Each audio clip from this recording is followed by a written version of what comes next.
Доброго времени суток, дорогие телезрители. В эфире НВК Саха, программа про авто 14. Мы обсуждаем темы и поднимаем вопросы, которые касаются безопасности дорожного движения. В течение следующих 25 минут вас ждет много интересной и полезной информации. Итак, смотрите в сегодняшнем выпуске. Статистика происшествий, что случилось на дорогах республики за последнюю неделю. Опасный сезон гололеда. Рубрика «Юный инспектор движения» организации работы в детских дошкольных учреждениях. Что считается оставлением места ДТП? Рубрика «На месте». А в конце программы, по традиции, рубрика «Тест ПДД», который сдаст видеограф Дмитрий Петров. Ну а в начале выпуска предлагаем вашему вниманию обзор происшествий на дорогах нашего региона.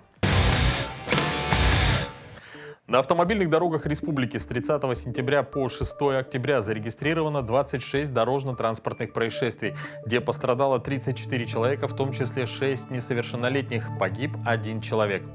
1 октября 2024 года около 12 часов 30 минут в дежурную часть МВД России по Мегино-Кангаласскому району поступило телефонное сообщение о том, что около 12 часов 15 минут на 81-м километре федеральной автомобильной дороги Колыма автомашина съехала с дороги. Возможно, есть пострадавшие.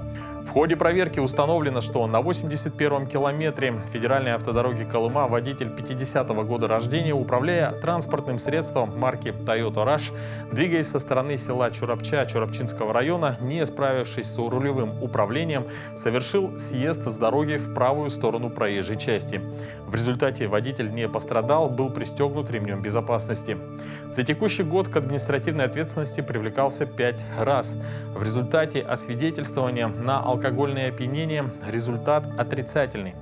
Пассажирка 53-го года рождения в момент ДТП сидела на заднем сидении и не была пристегнута ремнем безопасности. В результате ДТП была доставлена в Мегино-Кангаласскую центральную районную больницу, где ей поставлен диагноз «закрытый компрессионный перелом позвоночника второй степени тяжести». Назначено стационарное лечение. Вечером того же дня в дежурную группу госавтоинспекции поступило сообщение о том, что на регулируемом перекрестке улицы Богатырева-Хабарова города Якутска совершен наезд на пешехода. Предварительно установлено, что 41-летняя автоледи, управляя автомобилем Toyota Ipsum при повороте направо на улице Хабарова, допустила наезд на 11-летнюю девочку-пешехода, которая переходила проезжую часть по пешеходному переходу. В результате наезда девочка получила ушибы. Женщина прошла медицинское освидетельствование на состояние опьянения. Состояние опьянения не установлено. По данному факту проводится проверка. 2 октября около 8 часов 25 минут на 825-м километре федеральной автомобильной дороги 360 Алданского района водитель 85-го года рождения, управляя транспортным средством Toyota Land Cruiser Prado, двигаясь со стороны города Алдан в сторону города Якутска, не выдержал безопасную дистанцию до впереди двигающегося транспортного средства. Совершил столкновение с автомобилем Ситрак, двигающегося в составе полуприцепа тяжеловоза, под управлением водителя 80-го года рождения. В результате ДТП водитель Тойоты был госпитализирован в отделении травматологии Алданской центральной районной больницы. Установлен диагноз «тупая травма живота, ушиб селезенки, ушиб грудной клетки». В случае дорожно-транспортного происшествия у его участников появляются обязанности, например, вызвать экстренные службы, аварийных комиссаров, выставить знаки, оказать помощь пострадавшим. Одна из главных обязанностей – это нужно оставаться на месте ДТП и не покидать его. В некоторых случаях водители, посчитав аварию незначительной, при согласии пострадавших уезжают с места аварии. Это большая ошибка. Если водитель уехал, чтобы доставить пострадавшего в больницу, считается ли это оставлением? Обо всем этом узнаем в следующем сюжете. ДТП считается ситуацией, когда столкнулись два или более автомобилей. Машина наехала на пешеход, велосипедиста или иное лицо, не являющееся водителем. Произошло столкновение с оградительными сооружениями, столбами или деревьями. Или произошло опрокидывание автомобиля. Местом ДТП является не только автомобильная дорога, но и прилегающие к ней территории, в том числе парковки, дворы и автозаправки. С начала года дорожно-транспортное происшествие с составлением места ДТП зафиксировано 725 случаев. Из них привлечены к административной ответственности около 500 нарушителей. По составлению места ДТП составляется административный протокол по части 2 статьи 12.27 то есть за оставление места ДТП. Статья арестантская, мировой суд рассматривает.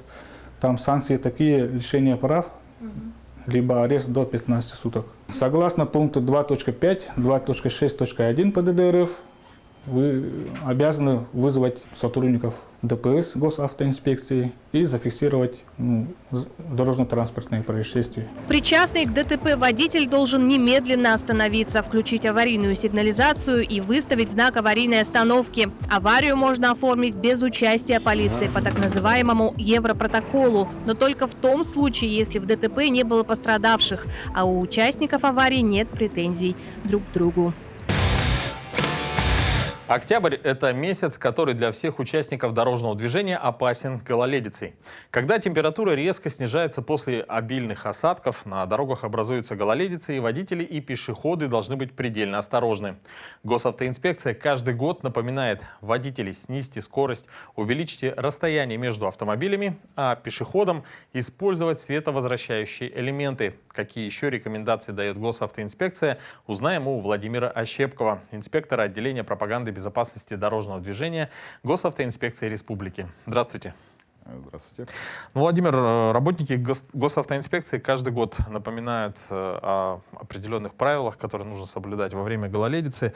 Пусть они, может быть, покажутся кому-то банальными, но тем не менее, чтобы предотвратить достаточно опасные ДТП, давайте мы напомним основные моменты. Да, эти правила у нас не то чтобы банальные, они очень простые, в принципе, если так взять. Да. Это самое главное, конечно, в первую очередь водителю надо переобуть свое транспортное средство с летней на зимнюю, так сказать, да. И вторая очередь, это уже, во вторую очередь нужно, опять же, водителям забыть, можно сказать, стиль вождения, так сказать, летнего варианта и переходить уже на более умеренную езду, то есть на зимний вариант, можно сказать, да, и, соответственно, снизить скорость до безопасного, да, и который позволит им управлять своим транспортным средством.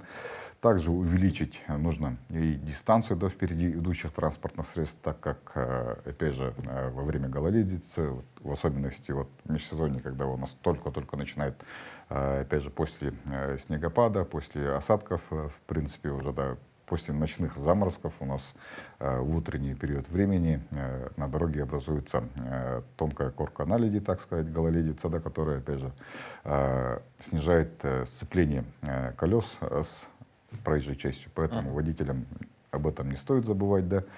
И также нужно держать боковой интервал между транспортными средствами, так как у нас проезжая часть, к сожалению, местами имеет неровности, да, и, соответственно, при выезде на проезжую часть, допустим, либо в дворовых территориях, может быть так, что машину может просто повезти в бок, и, соответственно, из-за этого может произойти дорожно-транспортное происшествие. То есть чуть-чуть боком коснется соседнее транспортное средство, и, в принципе, вы уже должны будете встать, поставить аварийный сигнал. И также это уже, так сказать, закроет проезжую часть для других участников дорожного движения, да. И, соответственно, вы также сами можете потерять драгоценное время.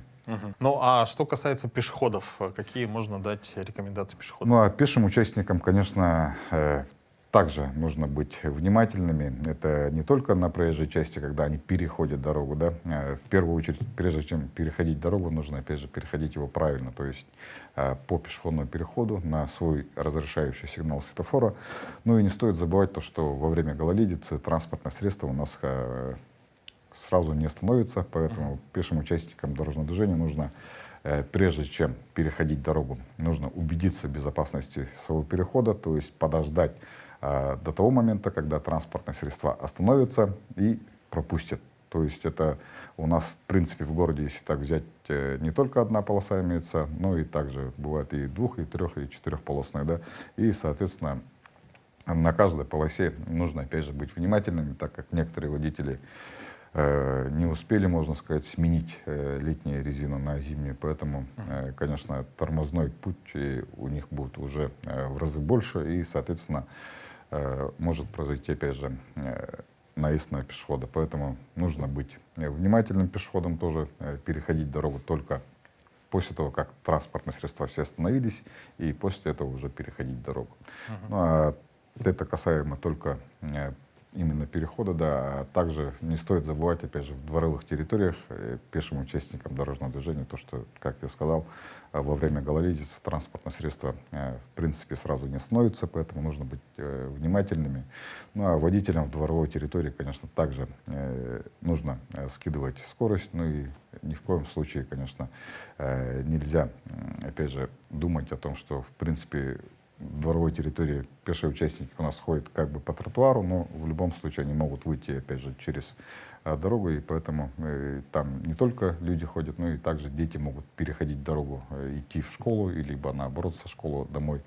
Ну, это касаемо именно, опять же, тех моментов, когда у нас в особенности, ну, в дневное время, когда люди на обед приезжают и так далее, да, а в утреннее, ну и вечернее время водителям, ну и пешим участникам дорожного движения нужно, как всегда, уважать друг друга и, соответственно, быть внимательными. И не стоит торопиться ни пешим участникам дорожного движения, ну и тем более водителям. Вот, кстати, действительно, вот если затронули тему колес, это одна из важных таких тем. Вот какие требования существуют к колесам автомобиля? Ну, требования к шинам у нас, конечно, согласно правил дорожного движения, там у нас износ, конечно, не должен превышать, опять же, определенных моментов, да, но также резина у нас имеет, в принципе, свойства и, ну, как шипованные, да, у нас резина имеется зимнего варианта, да, и также так называемая липучка, да, в простонародье.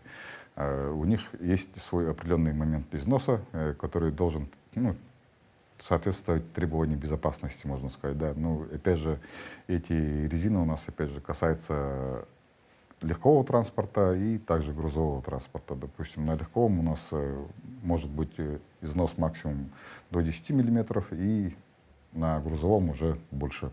Поэтому, соответственно, водителям нужно быть, опять же, внимательными, смотреть на состояние своей резины, зимней в особенности, да, так как данный износ не позволит водителю, опять же, управлять безопасно своим транспортным средством.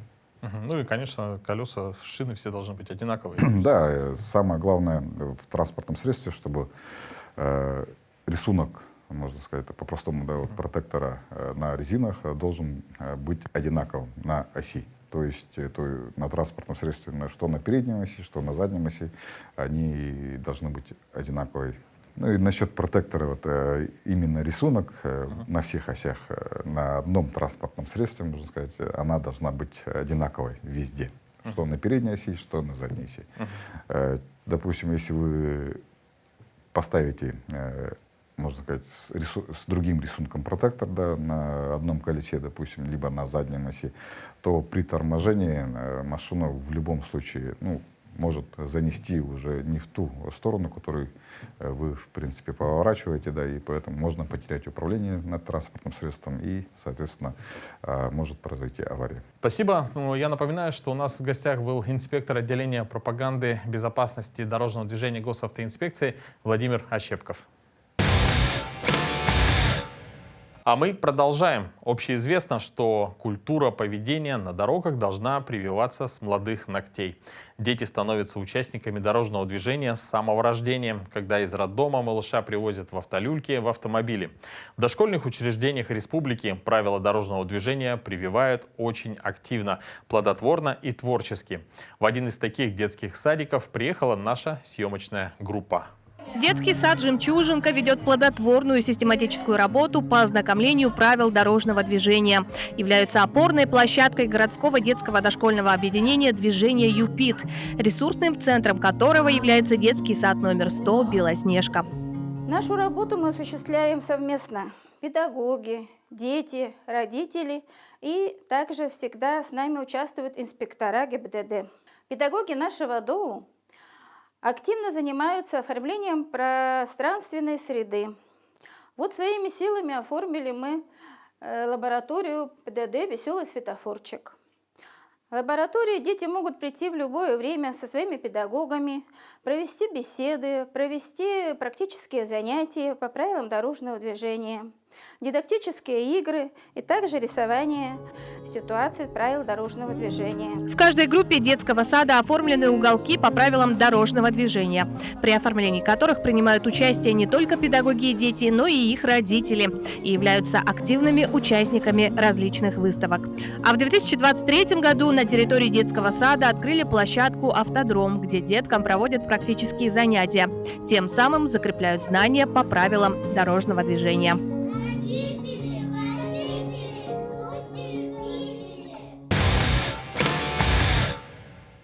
После ремонта проспекта Ленина, столицы республики, поменялись правила проезда, появились новые светофоры, к которым горожане начинают привыкать. Также поменялись правила парковки на проспекте, которые, к сожалению, многие водители нарушают. Сегодня рубрика «На месте» разъясняет правила парковки на проспекте Ленина.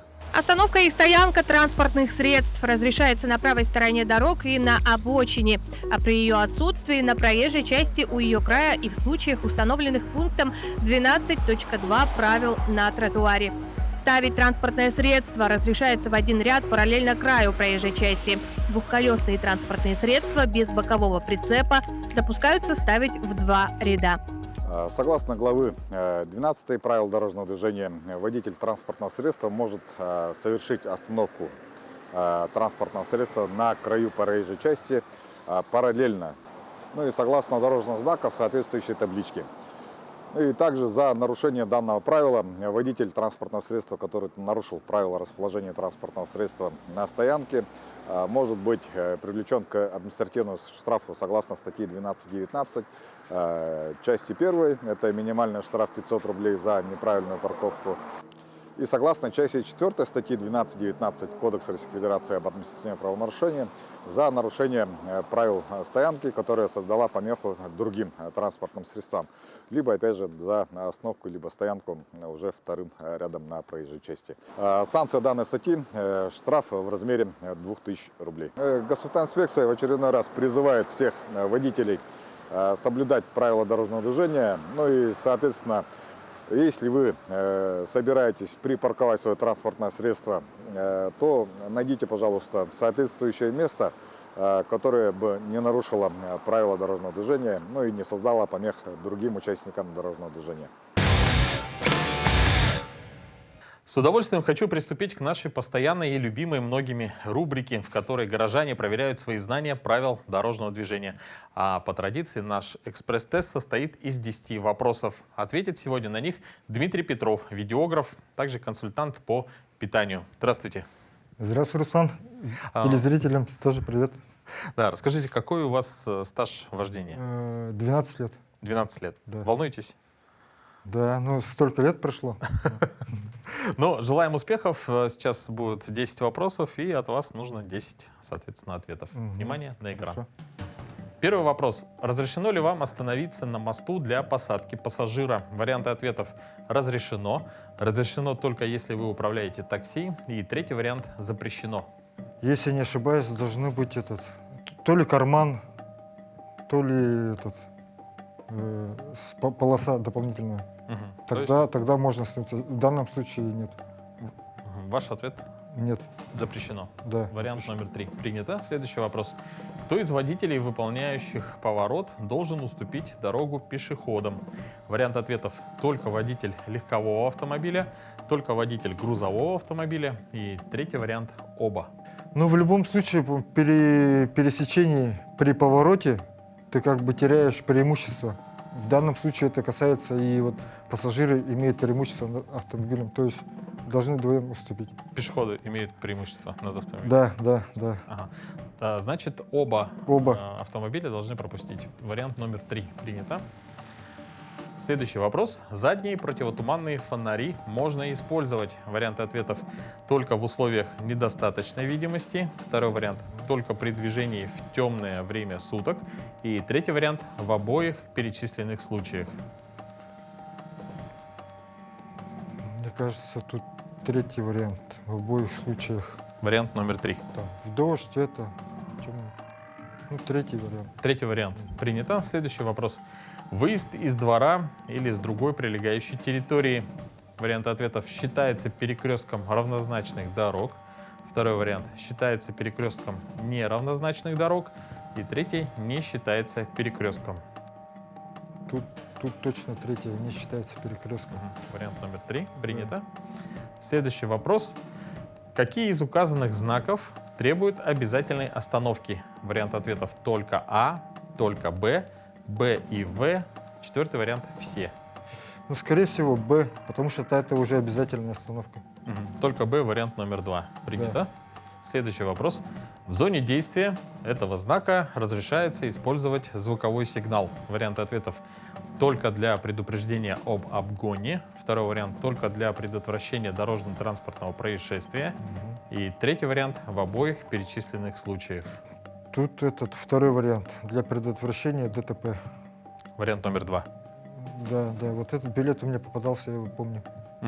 Чего себе, память. Принято. Вариант номер 2. Следующий вопрос. Такой вертикальной разметкой обозначают боковые поверхности ограждений. Вариант ответов только на опасных участках дорог. Второй вариант только на участках дорог, не относящихся к опасным. И третий вариант на всех участках дорог. Скорее всего, первый вариант. Только на опасных участках дорог. Вариант номер 1. Один. Принято. Следующий вопрос. Какие световые сигналы вы обязаны подать в данной ситуации? Варианты ответов: включить световые указатели поворота налево. Второй вариант: осуществить кратковременное переключение фар с ближнего на дальний свет. И третий вариант: подать перечисленные световые сигналы одновременно. Это прямо такая знакомая ситуация, да? Да. Первое. Включить световой указатель. Вариант номер 1. Принято. Следующий вопрос. Разрешается ли вам выполнить разворот на этом участке дороги? Вариант ответов: разрешается. Второй вариант: разрешается только при видимости дороги не менее 100 метров. И третий вариант: запрещается. То есть ты должен убедиться, что там... вот второй получается. Разрешается только при видимости дороги не менее 100 метров. Вариант номер 2. Да. Принято. С какой максимальной скоростью вы имеете право продолжить движение на легковом автомобиле? Варианты ответов: 60 км в час, 70 км в час, 90 км в час и 110 км в час. Тут 90 км в час. Вариант номер 3. Да. Принято. Это был завершающий 10-й вопрос. Дмитрий ответил на все наши вопросы. Ну а результаты проверит инструктор учебного центра «Автоэксперт» Анастасия Бушуева. Здравствуйте, уважаемые зрители! Итак, проверим ошибки нашего Дмитрия. Итак, первый вопрос. Разрешено ли вам остановиться на мосту для посадки пассажира? На мостах, путепроводах, эстакадах остановка запрещена. Дмитрий здесь ответил правильно. Запрещено. Второй вопрос. Кто из водителей, выполняющих поворот, должен уступить дорогу пешеходам? При повороте направо, налево, при проезде перекрестков водитель обязан уступить дорогу пешеходам, которые переходят проезжую часть. Это касается как регулируемого и нерегулируемого перекрестка. Оба водителя уступают дорогу. Ответ 3. Правильно. Задние противотуманные фонари можно использовать только в условиях недостаточной видимости. Здесь, конечно, будет ответ 1. Здесь Дмитрий ответил неправильно. Когда выезжаем из прилегающей территории, а что такое прилегающая территория, мы знаем. Это дворы, автостоянки, автозаправки. Когда мы выезжаем из прилегающей территории, оно не считается перекрестком. Ответ 3. Верно ответил. Пятый вопрос. Какие из указанных знаков требует обязательной остановки? Обязательная остановка требует только знак Б. Движение без остановки запрещено. Ответ был правильным. Подача звукового сигнала запрещена, знак установлен, но для предотвращения ДТП мы можем подавать звуковой сигнал. И мы знаем, что в населенном пункте подавать звуковой сигнал запрещается только для предотвращения ДТП. Ответ был правильным. Ответ 2. Такой вертикальной разметкой обозначают боковые поверхности ограждений. Этот знак у нас установлен, как вы видите, на прямой дороге, поэтому только на участках дорог, не относящихся к опасным. Ответ 2. По нашей полосе появились домашние животные. Мы должны перестроиться, а для перестроения мы должны включить световые указатели поворота налево. Ответ 1. Ответ был правильным. Здесь у нас впереди поворот. Дома, деревья ограничивают наш обзор. Поэтому, если мы хотим сделать разворот, то у нас видимость должна быть не менее 100 метров. Ответ был правильным. Наименование населенного пункта обозначено синим фоном. Здесь не действует требование правил, устанавливающие порядок в населенном пункте. Не действует требование правил, поэтому мы здесь можем двигаться не более 90 км в час. Итак, Дмитрий у нас ответил на 10 вопросов, но допустил 2 ошибки. Мы должны соблюдать правила дорожного движения и проявлять уважение другим участникам дорожного движения. От этого зависит наша безопасность и безопасность окружающих для вас людей. Всего вам доброго. До свидания. Вот и подошла к концу наша телепередача. Дорогие телезрители, будьте бдительны, соблюдайте правила дорожного движения и берегите себя. До новых встреч в эфире.